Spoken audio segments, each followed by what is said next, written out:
Holiness and worship are essential, and it cannot be presented in any way that just makes us feel good.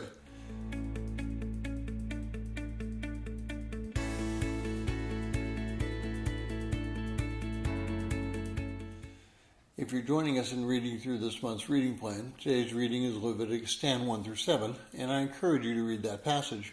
Well, the story of Nadab and Abihu should send a chill down our spine each time we think about changing the way we approach God. God is not pleased with us doing our own thing. There are boundaries in our worship. There are boundaries in our lives. There are boundaries in our walk with Him, and we cannot step over those boundaries without risking judgment from Him. Nadab and Abihu had everything going for them. They were sons of Aaron. They were priests. They were in a high position in the community. They had it made, frankly. Yet there's one problem and that was that they believed their own PR. They thought that they could do anything they wanted in a relationship with God through worship.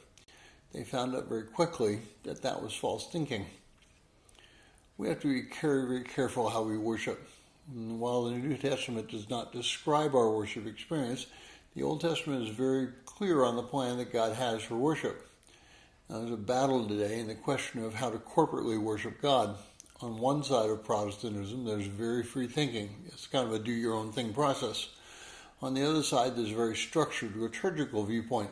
And while there are some differences in Catholicism, but even less in Eastern Orthodoxy, that side of Christianity is very structured, much like the Old Testament, with a New Testament meaning. We are now pushing the limit as to how we view worship. We've gotten to the point where there's little or no defined structure. Even inside of Baptist churches, you can find an incredible amount of difference as to style and method of worship. Well, this creates confusion and possibly creates some apostasy. We must be very careful that we do not enculturate our worship to the point that it becomes unrecognizable and possibly heretical. Everything must be done with reverence and holiness in mind.